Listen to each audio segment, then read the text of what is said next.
12 दिन के गाढ़ लागे कैसे जियब राजा।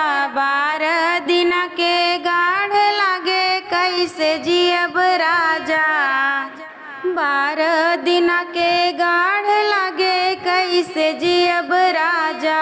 12 दिन के गाढ़ लागे कैसे जियब राजा। सासु वही सोठिया खुनई ख्याल की है राजा। सासु वही सोठिया खुनई ख्याल की है राजा। पौआ भर सोठ दे के ओखरिया गोरा राजा। पौआ भर सोठ दे के ओखरिया गोरा राजा। तोहरे मम्मी का सारी चाल मालूम बटई राजा। तोहरे मम्मी का सारी चाल मालूम बटई राजा। निहुरी ओखरिया झाँक्या फाकई न पावई राजा। निहुरी ओखरिया झाँक्या फाकई न पावई राजा। 12 दिन के गाढ़ लगे कैसे जिया राजा। 12 दिन के गाढ़ लगे कैसे जियब राजा। जेठनी यही पुड़िया छनई ख्याल की है राजा। जेठनी यही पुड़िया छनई ख्याल की है राजा। पौआ भराटा दे के कराहिया गोर राजा। पौआ भराटा दे के कराहिया गोर राजा। तोरे भाभी का सारी चाल मालूम बटई राजा। तोरे भाभी का सारी चाल मालूम बटई राजा। निहुर करहिया झाँक्या चाटई न पावई राजा।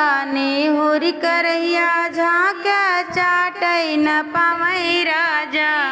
12 दिन के गाढ़ लगे कैसे जियब राजा। 12 दिन के गाढ़ लगे कैसे जियब राजा।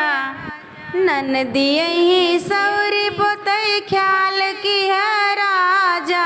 ननद यही सौरी पोतई ख्याल की है राजा।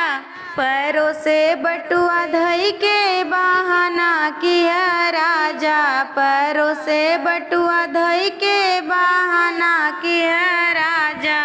बटुआ ले के ससुर चली जही कैसे जियब राजा। बटुआ ले के ससुर चली जही कैसे जियब राजा। 12 दिन के गाढ़ लगे कैसे जियब राजा। 12 दिन के गाढ़ लगे कैसे जियब राजा। गोतिन यही मंगल गावे ख्याल की है राजा। गोतिन यही मंगल गावे ख्याल की है राजा। पीपल का पत्ता तोड़ी उसमें भांग डाला राजा। पीपल का पत्ता तोड़ी उसमें भांग डाला राजा। नशे में घरे चली जही दक्षिणा बचे राजा। नशे में घरे चली जही दक्षिणा बचे राजा। 12 दिन के गाढ़ लगे कैसे जियब राजा। 12 दिन के गाढ़ लगे कैसे जियब राजा। 12 दिन के गाढ़